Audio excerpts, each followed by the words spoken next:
Pakinggan po ninyo itong garapal na pagyayabang at mga pahayag ni Harry Roque. Parang hindi abogado. Sabi niya, hulihin niyo ako. O, kita mo? Talaga hong wanted na ito Kasi merong warrant of arrest. Pakinggan niyo itong report na ito. Magkasunod na pahayag ni Harry Roque at yung sagot din ng Malacanang sa kanyang hamon. Narito ang magkasunod na pahayag ni na Attorney Harry Roque at Undersecretary Claire Castro. Come and get me. Pwede pala sila sa akin, ba't hindi nila ako makuha? Okay. At nakakatawa naman itong intelligence ninyo, no? Maling-mali ang intelligence. Ano ba yan? Yan ang dapat imbestigahan ng confidential funds. Kasi kung yan ang pinagagastusan ng confidential funds, sayang talaga ang pera ng kaban ng bayan. Okay to. Ayon naman po sa DOJ, naghihintay lamang po ng formal notice na patungkol po dito sa kanyang asylum. Kung ang sinasabi po niya, come and get me, yun naman po sa ating pamahalaan, wait and see. Yun. Pero ito po ay malinaw para po sa akin. Ito po isang malinaw, sa aking opinion Harry Roque, makinig ka. Isang indikasyon ng kawalan mo ng respeto sa Philippine government at Philippine law. Hindi ka magandang halimbawa sa kabataang Pilipino. Alam niyo kung bakit? Abogado ka. Alam mo naman ang rule of law. Alam mo naman may kaso ka. Nasa korte ang kaso. Bakit hindi mo harapin? Bakit patuloy ang pagtatago mo at ngayon parang nang-iinsulto ka pa? Hanapin niyo ako, hulihin niyo ako. Bakit? Di ba ang obligasyon ng isang tao kapag kinasuhan at may warrant of arrest, una, sumurrender. Pangalawa, magpahuli. Di ba? Pero ikaw, hindi ka na nga sumurrender, ayaw mo pa rin magpahuli, nagpapahuli ka pero nasa abroad. So gusto mo talagang gumastos pa ang mamamayang Pilipino. Ngayon sinasabi mo dapat imbestigahan yung intelligence fund, bakit mali-mali daw yung information. Alam ng, hindi mali ang information, alam ng gobyerno, nasa Europe ka. Alam ng gobyerno, wala ka sa Netherlands, nasa Germany ka na. So hindi sayang ang intelligence fund ng gobyerno dahil alam kung nasaan ka at dumadaan sa tamang proseso kung paano ka maibalik ng bansa. Hindi umaabuso ang gobyernong Pilipinas para ikaw ay hulihin. Lahat ng proseso ay ginagawa para sa legal na pamamaraan. Pero ikaw bilang abogado, bilang Pilipino, dapat alam mo ang iyong obligasyon. Huwag ka nang parang nanlalait ka pa, nagyayabang ka pa. Sige, hulihin niyo ako. Abay talagang hulihin ka. Sino ka para hindi hulihin?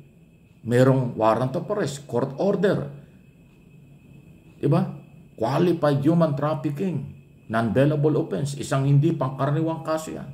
Talagang huhulihin ka, Roque. Kaya huwag ka na magyabang. Ang pinakamaganda at para ikaw ay pamarisan pa ng tao at ng Pilipino, sumurrender ka at harapin mo ang kaso mo.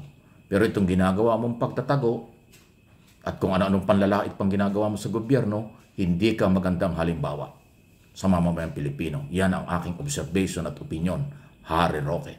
Ayaw ko na nga ng patulan ng mga pinagsasabi mo kasi garbage na Pero napipilitan ako magpaliwanag kasi mahal ko ang Pilipinas, mahal ko ang ating bansa, yung inyong ginagawa, hindi na nakakatulong.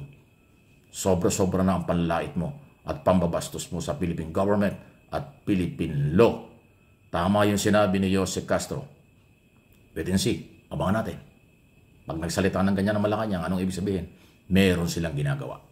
Kung ano yon, ayaw ko ng detalye. Ayaw ko ng pangunahan. Abangan mo, Roque.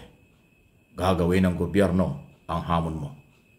Hindi titigil ang gobyerno at hindi susuko ang gobyerno kahit kanino. Lalo na kung merong warrant of arrest, court order yan. Obligasyon ng Philippine government, Philippine authority, ipatupad ang mga court order. Abangan mo yan. Di ba? Yan po yun. Okay? Sunod na ating pag-usapan. Ito yun. Okay? May kaugnayan dito sa impeachment. Kasi po ngayon, alam nyo, sa akin pong opinion, ano ba salitang kanto yan? Naggugulangan o nag-iisahan o may mga saywar. Ganito yan Di ba ibinabalik ng Kongreso o ng Senado, Senador Judge, motion niya noong 18 senador. Kasama dyan ang Senate President at yung maraming iba pa. Naibalik yung article of impeachment. Alam nyo kapag ibinalik na nga at tinanggap ng Kongreso, magiging technical problem yan. May problema ang Kongreso at ang mga complainant. Kasi pag tinanggap yung pagbabalik, siyempre ibinalik, halimbawa ibinalik o tinanggap mo at i-refile mo, magiging issue na yung double or dalawang impeachment against Sara Duterte. Bawal po yun.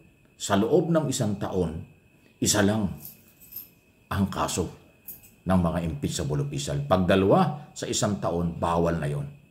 So itong ginawa ng Senado, ng blackmail, parang ganon, na gusto nilang, o ibalik natin, pabigla-bigla sila ng desisyon. Ngayon, alam ng magagaling na abogado, prosecutors at kongreso, na pag ginawa nila ang isinubo at ibinabalik na kaso, pagkatapos i-refile nila, may problema sila. At hindi yan gagawin. Kaya anong ginawa ng Kongreso? Diniper, ayaw munang tanggapin. Ngayon, ang latest report, ayon sa mga prosecutor, hindi namin iniisip yan, hindi namin pinagpaplanuhan na i-refile ang impeachment kasi nga labag yun sa 1-year ban. Kaya ang pinakamagandang gawin ng Senado dahil pabigla-bigla sila mga senador judge, kanilang bawiin na yung kanilang ibinalik na article of impeachment dahil hindi talaga tatanggapin ng Kongreso yan. Kasi pag tinanggap, tapos na yung kaso. Hindi na pwedeng i-refile kasi 2 kaso na sa 1 taon. Bawal yun. Lahat ng impeachable official, President, Vice President, Constitutional Body, Chairman, Commissioner, Chief Justice, Associate Justice, at lahat na ho na Constitutional Body na impeachable official. 1 year lang. 1 case sa 1 taon. Pag dinoble mo, bawal. Ayan po yung palusot ng Senado. Pero hindi na bitag, hindi na budol. Ayaw magpabudol. Ayaw nilang sumakay sa maling gimmick na ito ng mga senador. Pwedeng gimmick kasi hindi nila alam kung anong epekto. Common sense Hindi kahit hindi tayo abogado, mga nakikinig na nanonood. Pag pinairal ang 1-year ban, 1 kaso lang sa 1 taon. Pag na-file mo yung kaso, tapos ibinalik sa'yo, ibig sabihin, wala na. Binalik sa'yo Ngayon, kung i-refile mo, pangalawa na yon. So, bawal yun. Nakuha nyo? Yun po yung ibig sabihin ng pinapaliwanag natin. Kaya matatalino ang mga congressman. Diniper nila. Ayaw nilang tanggapin. At yun ang dahilan ngayon. Yun ang ngayong bagong balita. Hindi sila gagalaw para i-refile. Nandyan na yan. I-trial na natin. Yan ang paninindigan ngayon ng Kongreso. Nandyan na yan, mag-trial na tayo. Bakit yung babalik sa amin? Bakit kami sasama sa inyong bitag? Hindi kami magpapabitag. Kasi nga pagka tinanggap ito, may malaking problema. Acquittal kaagad-agad. Dismissal kaagad. Tapos pag in-refile mo yan, dapat sa susunod na taon, 2026. Yan legal. Pero na-file na bakit mo withdrawin? At saka unconstitutional ang pagsasauli ng kaso. Yun ay alam ng mga congressman kasi abogado sila. Pero yung 18 senador judge, hindi abogado, kaya yun ang ginawa. Yung iba doon abogado, pero nadala lang ng init ng, alam mo na, kung anong init ng kanilang mga panahon yon.